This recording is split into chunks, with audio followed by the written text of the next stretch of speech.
स्वागत है आपका बाईपी एजुकेशन ट्रिक चैनल पर। दोस्तों, मेरे इस चैनल पर आपको यूपी बोर्ड का सिलेबस कराया जा रहा है और यूपी बोर्ड के सिलेबस में बेटा इस वीडियो में हम पढ़ने वाले हैं कृषि रसायन विज्ञान क्लास 12 की रसायन विज्ञान कि इस रसायन विज्ञान के अंतर्गत कौन से चैप्टर पढ़ेंगे और कौन से चैप्टर मोस्ट इम्पोर्टेंट है। तो कौन से चैप्टर पढ़ना है 2020-21 के लिए और कौन से चैप्टर मोस्ट इम्पोर्टेंट है, इसलिए मैंने ये वीडियो बना रहा हूँ। बहुत बच्चों ने कमेंट करा है कि सर हमें केमिस्ट्री का सिलेबस बता दीजिए, सिलेबस हमारी समझ में नहीं आ रहा है, कौन से टॉपिक्स पढ़ने हैं, कौन से चैप्टर पढ़ने हैं, कौन से नहीं पढ़ने हैं, कौन से इम्पोर्टेंट है, कौन से नहीं इम्पोर्टेंट है। तो बेटा उन्हीं के लिए ये मैं वीडियो बना रहा हूँ। काफ़ी बच्चों ने कमेंट किए हैं।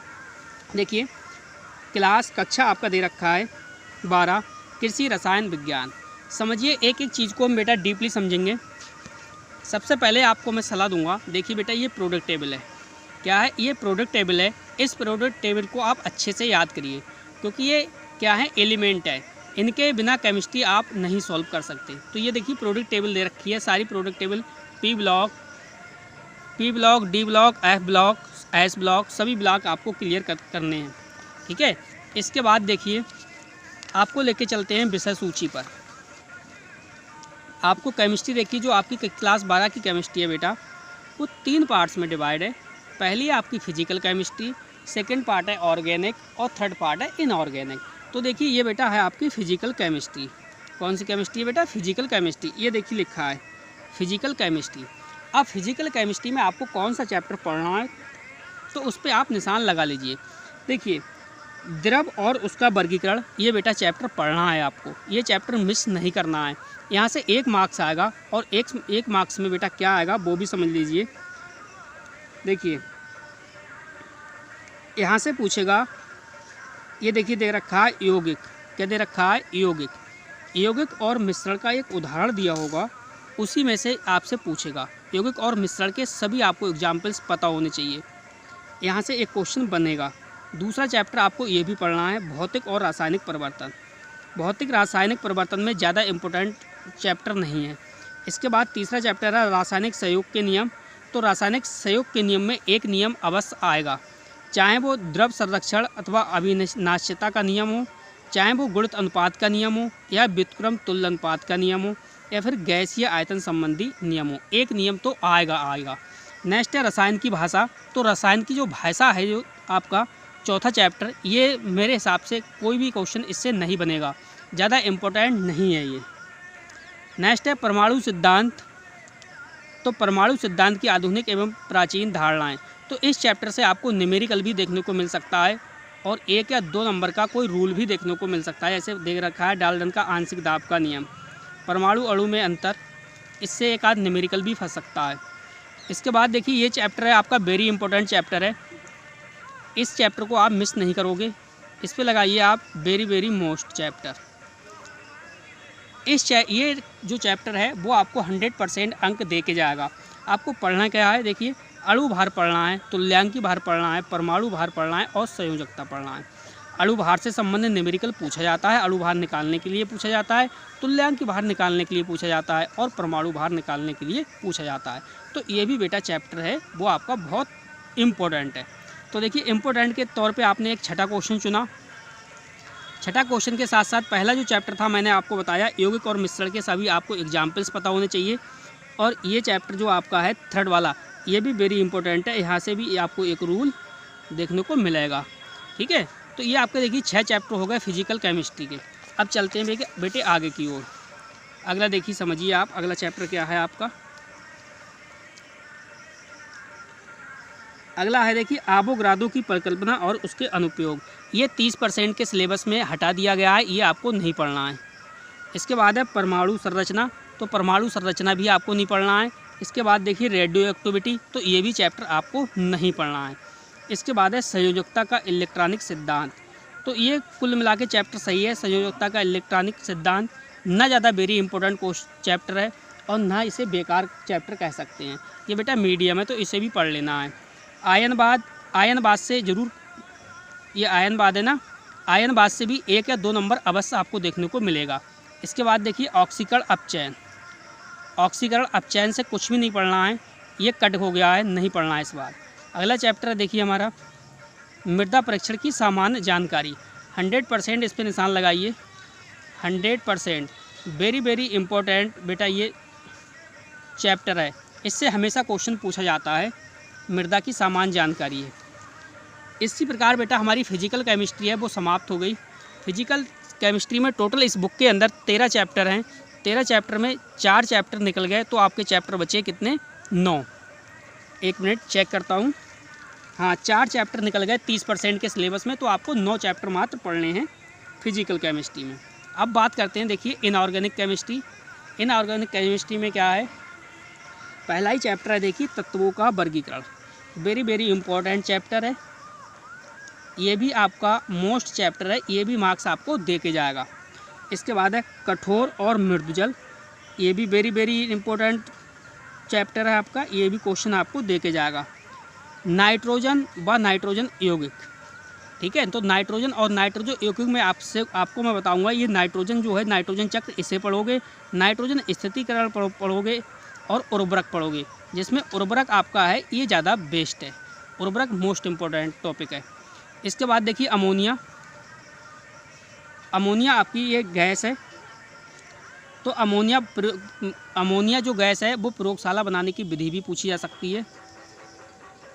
अमोनिया ज़्यादा इंपॉर्टेंट नहीं है, हाई स्कूल का लेवल का टॉपिक है ये। नाइट्रिक एसिड, कार्बन और कार्बन डाइऑक्साइड, फास्फोरिक अम्ल पढ़ लें, ये सभी हैं, लेकिन मेरे हिसाब से ये ज़्यादा इंपॉर्टेंट टॉपिक नहीं है। देखिए फास्फोरस तथा फास्फोरिक एसिड, यहाँ तक देखिए। अमोनिया तो इम्पोर्टेंट है नहीं, नाइट्रिक अम्ल भी इतना इम्पोर्टेंट नहीं है, कार्बन ही इम्पोर्टेंट नहीं है, कार्बन डाइऑक्साइड भी। लेकिन जो फास्फोरस और फास्फोरिक अम्ल है, ये चैप्टर आपका इम्पोर्टेंट है। फास्फोरस और फास्फोरिक अम्ल इस चैप्टर पे लगाइए इम्पोर्टेंट पे। और इसमें से अभी तक कोई भी क्वेश्चन कट नहीं हुआ है 30% के सिलेबस में। 14वां भी पढ़ोगे आप, 15वां भी पढ़ोगे, 16वां भी पढ़ोगे, 17वां, 18वां, 19वां, 20वां और 21वां। 21 तक आपको चैप्टर सभी पढ़ने हैं फिलहाल। चलिए बेटा आगे चलते हैं, समझिए। देखिए अगला चैप्टर देखिए आपका दे रखा है, ये इसे समझिए आप। अगला चैप्टर देखिए दे रखा है बेटा गंधक। तो देखिए ये गंधक दे रखा है ना, ये गंधक 30% के सिलेबस में हट गया, गंधक आपको नहीं पढ़ना है। इसके बाद सल्फ़र डाइऑक्साइड भी नहीं पढ़ना है। सल्फ़र डाइऑक्साइड के बाद सल्फ्यूरिक एसिड, ये भी आपको नहीं पढ़ना है। इसके बाद है क्लोरीन, तो क्लोरीन भी आपको नहीं पढ़ना है। इसके बाद हाइड्रोक्लोरिक एसिड, तो हाइड्रोक्लोरिक एसिड भी आपको नहीं पढ़ना है। तो 1 चैप्टर, 2 चैप्टर, 3 चैप्टर, 4 चैप्टर और 5 चैप्टर। तो बेटा इस प्रकार से देखिए इनऑर्गेनिक केमिस्ट्री में आपके 5 चैप्टर हैं वो कट हो गए 30% सिलेबस में, वो आप नहीं पढ़ोगे। इसके बाद अगला आया है सोडियम और पोटेशियम, ये भी आपको पढ़ना है। इसके बाद कैल्शियम, तो कैल्शियम भी पढ़ना है। कैल्शियम इम्पोर्टेंट चैप्टर में डालिए इसे, ये मोस्ट इम्पोर्टेंट चैप्टर है। इसके बाद लोहा और एल्यूमिनियम, लोहा और एल्यूमिनियम भी अच्छा क्वेश्चन है। इसके बाद देखिए यहाँ लिखा है क्या होता है जब, इसमें से रिएक्शन पूछी जाती हैं आपकी 6 अंक की, 4 से लेके 6 अंक की आपसे रिएक्शन पूछी जाएंगी। रिएक्शन आती हैं, रिएक्शन कैसे करके पूछेगा, क्या होता है जब में, कि आप बताइए जब मेथेन की क्रिया एसिटिलीन से कराई जाती है तो क्या होता है, या क्या होता है जब मनुष्य की हड्डी से फास्फोरस तैयार किया जाता है, या क्या होता है जब फिनॉल से पिक्रिक एसिड बनाया जाता है। तो इस प्रकार से क्वेश्चन इससे पूछे जाते हैं। 4 से 6 नंबर की रिएक्शन जरूर पूछी जाएगी। इसी प्रकार से बेटा हमारा देखिए अगला जो आ गई केमिस्ट्री, वो आ गई ऑर्गेनिक केमिस्ट्री। ये देखिए दे रखी है ऑर्गेनिक केमिस्ट्री। ऑर्गेनिक केमिस्ट्री की हिंदी में बोलते हैं इसे कार्बनिक रसायन। अब इसमें समझिए, कार्बनिक रसायन में पहला ही चैप्टर है कार्बनिक रसायन, इसे पढ़ना तो है लेकिन ज़्यादा इम्पोर्टेंट चैप्टर नहीं है। अगला है कार्बनिक यौगिक और वर्गीकरण। तो कार्बनिक यौगिक और वर्गीकरण जो चैप्टर है ये आपका इम्पोर्टेंट चैप्टर है, इस पर आप वेरी वेरी मोस्ट डाल लीजिए। इसके बाद देखिए एल्केन और पैराफिन, अगला जो चैप्टर है एल्केन और पैराफिन, ये भी मेरे हिसाब से ज़्यादा अच्छा क्वेश्चन नहीं है, अच्छा चैप्टर नहीं है। इसके बाद है एल्कीन या ओलेफिन, तो एल्कीन या ओलेफिन ये भी ज़्यादा मोस्ट इम्पोर्टेंट चैप्टर नहीं है।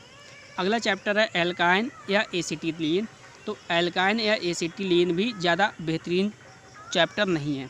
इसके बाद है 36वां चैप्टर, देखिए अल्कोहल। तो बेटा अल्कोहल आपको पढ़ना है, अल्कोहल आपका अच्छा चैप्टर है। इसके बाद है देखिए ग्लिसरॉल, तो ग्लिसरॉल भी मोस्ट लगाइए आप, ग्लिसरॉल भी अच्छा चैप्टर है।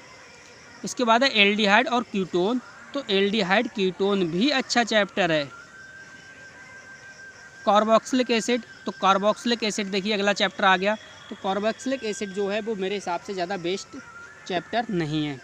अब बेटा चलते हैं आगे की ओर, अगला देखिए समझिए। एमीन और एमाइड आपको नहीं पढ़ना है, देखिए ये दे रखा है, एक सेकेंड रुकिए,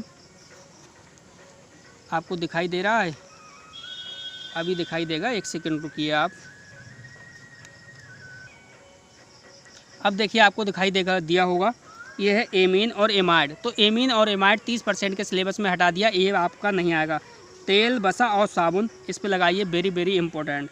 तेल, बसा और साबुन बेटा वेरी वेरी मोस्ट लगाइए, ये बहुत ही ज़्यादा इम्पोर्टेंट चैप्टर है, तेल और बसा। अगला है कार्बोहाइड्रेट, तो कार्बोहाइड्रेट तो 100% आपको पढ़ना है, इससे तो आना ही आना है। नेक्स्ट है हमारा बेंजीन और फिनॉल, देखिए बेंजीन और फिनॉल, तो बेटा ये भी हमें पढ़ना है, ये भी कुछ अच्छा चैप्टर है। तो बेटा इस प्रकार से देखिए हमने केमिस्ट्री के सारे चैप्टर आपको बताए, कौन से चैप्टर इंपॉर्टेंट है, कौन से चैप्टर इंपॉर्टेंट नहीं है, कौन से पढ़ने हैं, कौन से नहीं पढ़ने हैं। तो देखिए अब बस इस वीडियो में बेटा इतना ही था। वीडियो आपको अच्छी लगी हो तो प्लीज़ वीडियो को लाइक करिए और अपने दोस्तों में शेयर करिए। ये थी आपकी केमिस्ट्री फुल सिलेबस से को संबंधित हमने बात की, आपसे चर्चा की। इस वीडियो को बेटा ज़्यादा से ज़्यादा शेयर करिए ताकि प्रत्येक बच्चा आराम से अपनी बुक के अंदर निशान लगा सके कि कौन सा चैप्टर हमें पढ़ना है और कौन सा चैप्टर नहीं पढ़ना है। इसके बाद बच्चे को ये भी पता चल जाएगा कि कौन सा चैप्टर इसमें इम्पोर्टेंट है और कौन सा चैप्टर इम्पोर्टेंट नहीं है। आपको एक बात और बताना चाहूँगा, देखिए मेरे चैनल पे आपको इंटर अगर एग्रीकल्चर की बात करें तो जूलॉजी कंप्लीट मिलेगी और केमिस्ट्री आपको कंप्लीट मिलेगी। जूलॉजी और कंप्लीट केमिस्ट्री के नोट्स लेने के लिए आप मेरे व्हाट्सएप नंबर पर भी संपर्क कर सकते हैं। देखिए मेरा व्हाट्सएप नंबर है वो है 8650415957। बस बेटा इस वीडियो में इतना ही था। वीडियो देखने के लिए आपका बहुत बहुत धन्यवाद। आपका दिन शुभ हो।